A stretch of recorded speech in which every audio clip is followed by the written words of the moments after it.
Hi guys, welcome to my channel Nisha Tanish. जैसे ही छठ पूजा खत्म हुआ, बिहार पूरी तरह चुनावी रंग में रंग गया।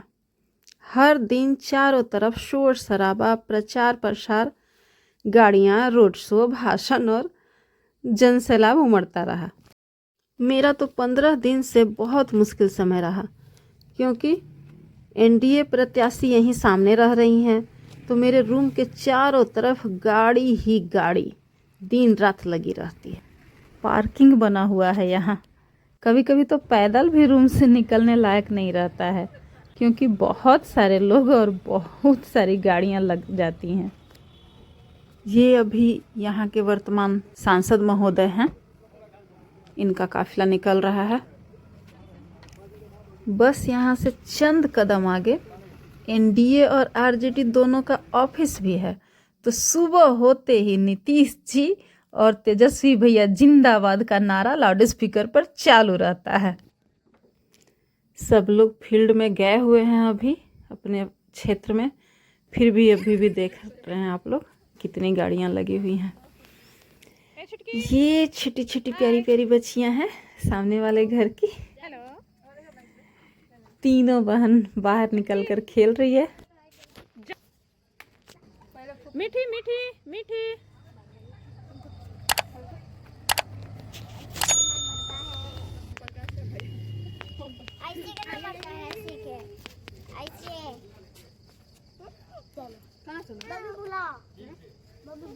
तीनों बहन बहुत समझदार है, किसी के यहाँ नहीं जाती है, बस दरवाजे पर निकलकर यहीं थोड़ा सा खेल लेती है, फिर चली जाती है रूम में। योगी जी की दीवानगी देखिए, ये I love bulldozer Baba song पे डांस कर रही थी। मैं गाना नहीं लगा सकती हूँ यहाँ, क्योंकि यूट्यूब का टर्म एंड कंडीशन है बहुत ज़्यादा, तुरंत कॉपीराइट लगा देता है। यहाँ इस पर 15 उम्मीदवार हैं, लेकिन मुख्य रूप से टक्कर तेजस्वी और नीतीश जी की पार्टी में ही है। दोनों में किसका पलड़ा भारी है ये बताना मुश्किल है। हर दिन कोई ना कोई बड़ा नेता यहाँ आ रहे थे। मोदी जी, तेजस्वी जी, प्रशांत किशोर जी, सभी अपने अपने पार्टी के लिए आए। कभी कभी तो एक समय में ही इतना छोटा जगह में 4 पार्टियों के बड़े नेता लोगों का भाषण हो रहा था। सबसे लास्ट दिन 9 तारीख को बीजेपी से योगी जी आए। ये देखिए, योगी जी का आगमन हो रहा है।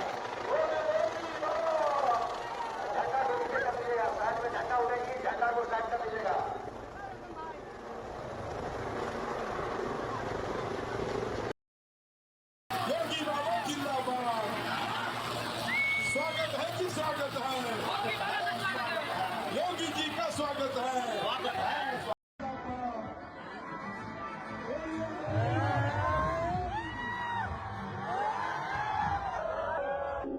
सियावर रामचंद्र भगवान की, माता जानकी की, माता जानकी की, भारत माता की, भारत माता की, भारत माता की। वंदे वंदे वंदे। नमः पार्वती पतिये हर हर। नरपतगंज से एनडीए की प्रत्याशी बहन देवंती यादव जी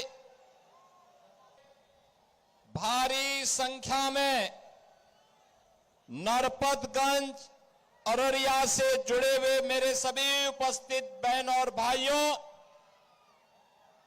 भक्ति और शक्ति की इस पावन धरा को, जिसने अनेक महान क्रांतिकारियों को और साहित्यकारों को जन्म दिया है, ऐसी पावन धरा को कोटि कोटि नमन करते हुए आप सभी नरपतगंज के बहन और भाइयों का मैं हृदय से स्वागत करता हूं, अभिनंदन करता हूं। बिहार का अपना गौरवशाली अतीत है। अपने गौरवशाली अतीत पर हर बिहार के नागरिक को गर्व की अनुभूति होनी चाहिए। ये वह धरा है जिसने मां जानकी को जन्म दिया। ये वही धरा है बहनों और भाइयों, जिस धरा ने महात्मा बुद्ध को ज्ञान प्रदान किया। ये वही धरा है जिसने 24वें जैन तीर्थंकर भगवान महावीर को जन्म दिया। बिहार की धरती देश के पहले राष्ट्रपति को जन्म देने वाली धरती है। बिहार की धरती लोकनायक जयप्रकाश नारायण को जन्म देने वाली धरती है और बिहार की धरती जननायक कर्पूरी ठाकुर को भी जन्म देने वाली धरती है। बहनों और भाइयों, बिहार की धरती आर्यभट्ट भी देती है और बिहार की धरती ने ही आचार्य चाणक्य और चंद्रगुप्त मौर्य की जोड़ी भी बिहार की धरती की ही देन है देश को। ये महापुरुष इस बात के साक्षी हैं कि बिहार जब विकसित होता है तो भारत विकसित होता है, बिहार खुशहाल होता तो भारत खुशहाल होता है, और बिहार का जब स्वर्ण युग आता है तो भारत का स्वर्ण युग आता है। और भारत के स्वर्ण युग पहले फिर से आपका आह्वान करने के लिए आज मुझे भी नरपतगंज के बहाने अररिया में आने का सौभाग्य प्राप्त हुआ है। बहनों और भाइयों, मैं तो आपसे एक ही बात पूछना चाहता हूं। जो बिहार दुनिया को ज्ञान देता था, नालंदा जैसा विश्वविद्यालय देता था, जिस बिहार ने दुनिया को ज्ञान दिया, उस बिहार में निरक्षरता क्यों बढ़ गई? कौन इसका अपराधी है? जो बिहार शांति और भक्ति की धरती थी, आखिर उस बिहार में जंगल राज क्यों आ गया? बहनों और भाइयों, इन्होंने यहां के समाज को बांटा, जाति को जाति से लड़ाया और फिर इसके बाद जातीय सेनाएं खड़ी करके पूरे समाज को बांट करके खानदानी माफिया को बिहार के अंदर अराजकता पैदा करने की पूरी छूट दे दी। परिणाम सबके सामने है।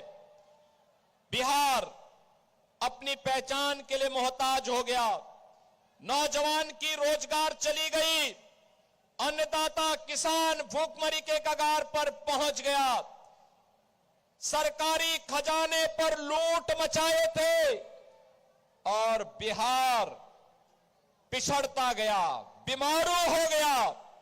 भारत का स्वर्ण युग देने वाला बिहार बीमारू हो गया। योगी जी अंतिम दिन आए थे चुनाव प्रचार प्रसार के, और उस एक दिन में भी इनको बहुत सारा रैली में जाना था, फिर भी अपने बुलंद आवाज में 27 मिनट तक भाषण दिए। और योगी बाबा कहीं जाएं और भीड़ ना हो, देख सकते हैं आप लोग कितनी ज़्यादा भीड़ थी।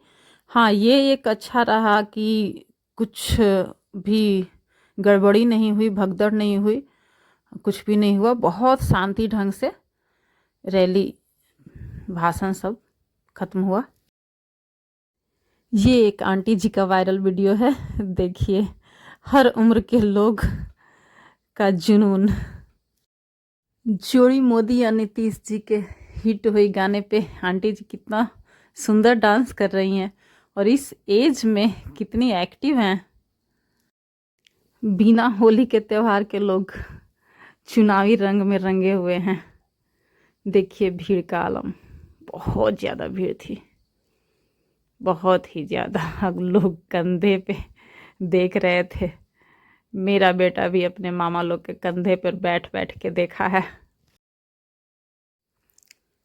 लोग 9 बजे से ही फील्ड में पूरी तरह से भर गए थे, जबकि योगी जी 12:30 में आए थे और तीखी धूप थी उस समय। सबको गर्मी लग रही थी, पर फिर भी कोई नहीं हटे, सब जमे हुए थे भीड़ में। बच्चे, बूढ़े, जवान, लड़कियां, महिलाएं, हर कोई शामिल है इस भीड़ में। चारों तरफ योगी योगी मोदी मोदी के जयकारे लग रहे हैं।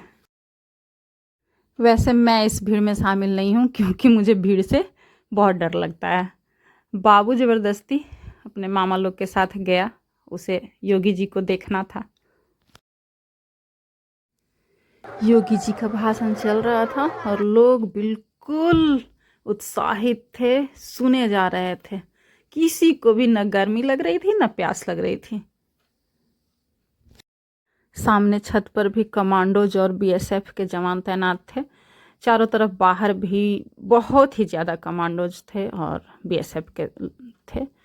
यूपी पुलिस भी थी बहुत सारी। अपने प्रत्याशी का समर्थन करते हुए और लोगों में उत्साह भरते हुए योगी जी अब वापस चल दिए हैं।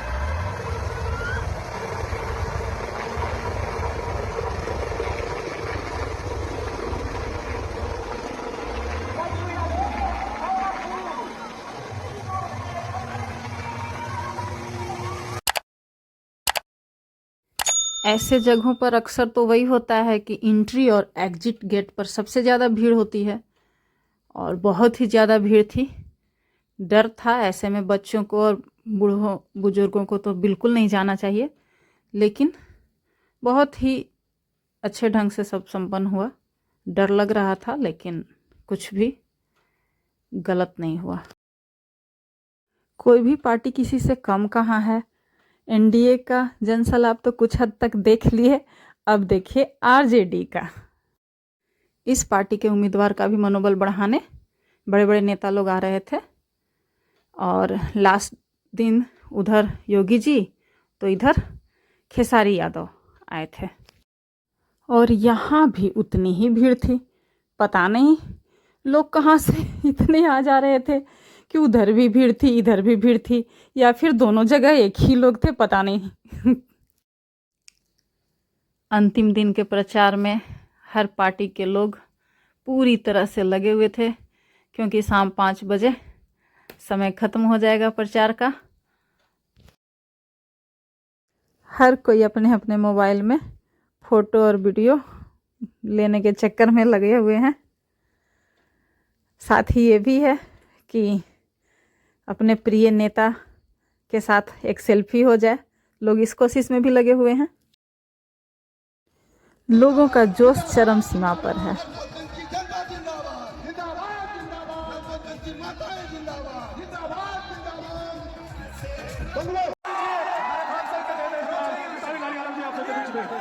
देश का वो गरीब लड़का जिसने गरीबी की वजह से भूखे रह के देखा, गरीबी की वजह से नींद नहीं आई, गरीबी की वजह से लोग कॉल करते रहे। आज हमारा शेर आया, शेर के बाद उसके होटल की एक कस्टमर की दयनीय स्थिति है।